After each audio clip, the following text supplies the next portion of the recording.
What's up, everybody? Welcome back to another episode of Matt's Mind here, episode 38. Also, thank you guys for all the incredible support on the previous episodes. If you want to have your question answered, comment down below, subscribe, drop a like to be featured in next week's episode. Now, if you guys haven't checked out week 2 of Building Endor that released yesterday, I'll leave a link right now down below in the description, as well as a card somewhere up here. If you haven't checked it out, definitely go ahead and do so. But let's go ahead and get started with the first question here of the day, coming from Global Laugh Plays. What do your parents think about your Lego buildings?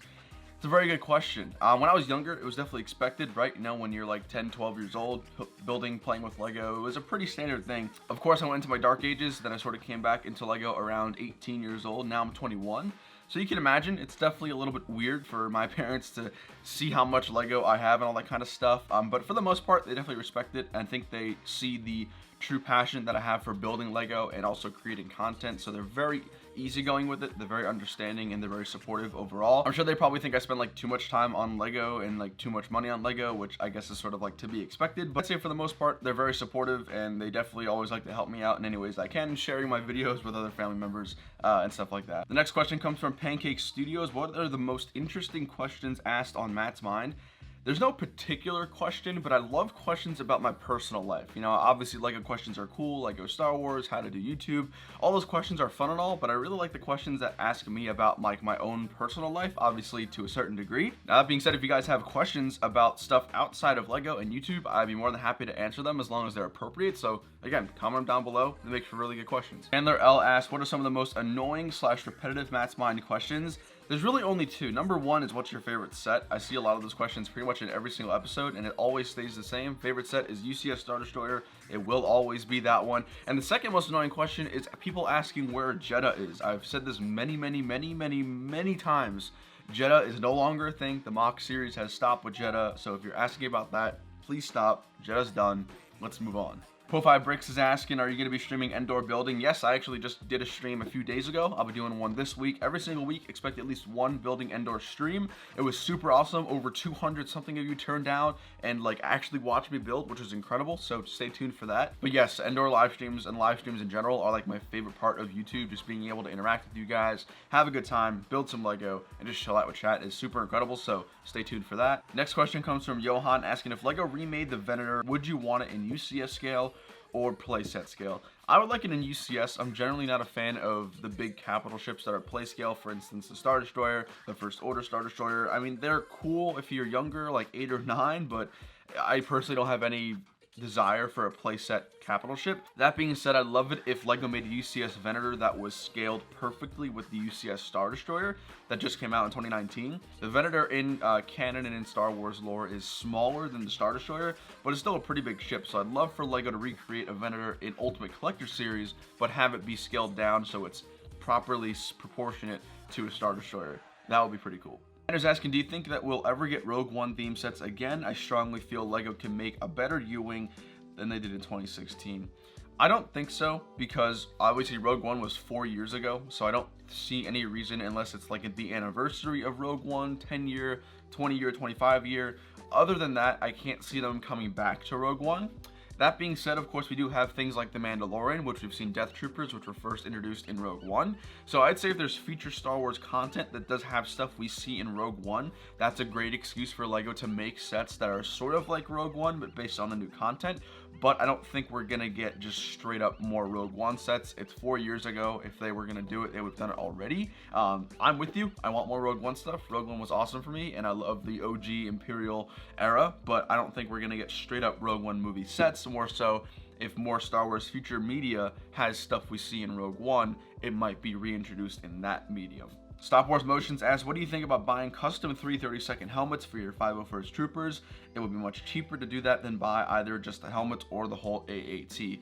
I think that's fine. I'm a big fan of custom stuff. I've commissioned decalers and custom printers that do stuff for me, so I have no problem with getting custom ones. However, there is something like sort of refreshing, I guess, about just a plain official Lego minifigure where everything is official Lego. So that's sort of why I've been trying to get as many of those 332nd Troopers as I can. I know that decaling and custom printing just the helmets is an option, but there's just something about having like the official Lego helmet that's like refreshing. So I think it's a great alternative. If you're tight on money and tight on a budget, that's probably the better option for you, but I still like to get the official purest Lego versions. Ukulele Kid's asking, man, your camera is very nice. What type is it? I'm actually going to plan a video about going sort of in depth with what camera gear I use to film videos, but just to briefly answer your question, it's the Canon EOS R6 with a Rode VideoMic Pro Plus microphone. Aaron Smith is asking, who is your favorite non-Lego YouTuber? Personally, mine is Dude Perfect or Mr. Beast.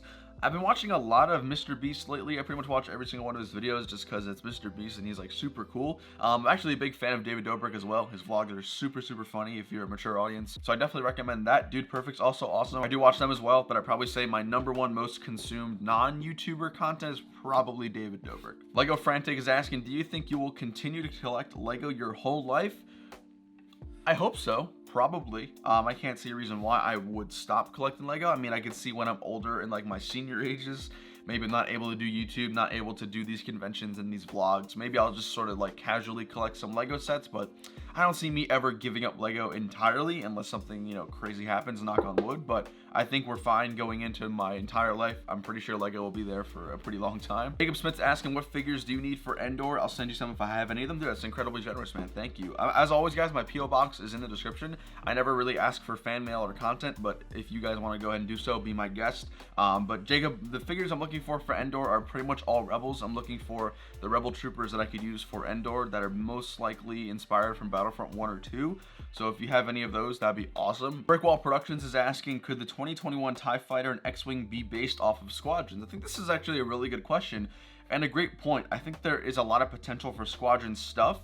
That being said, relating to the previous question of Rogue One, we see a U-Wing in Squadrons, so it's very possible if LEGO does decide to do a line, maybe revamping all the ships from Squadrons, we could definitely see a U-Wing. I would think that LEGO would probably not make stuff based off of Squadrons. It's not really an intense like story, or I don't know, it's my opinion, but I think it's definitely possible. They are using Squadrons for a sort of reference material for some of the new sets. That being said, if we did get some new ships in play scale or minifigure scale based off of Squadrons, I would not be opposed to that by any means. And the last question for today comes from Hunter Frew. What are your opinions on some of the Star Wars sets prices on eBay or other aftermarket websites? Are they justified or just flat out overpriced?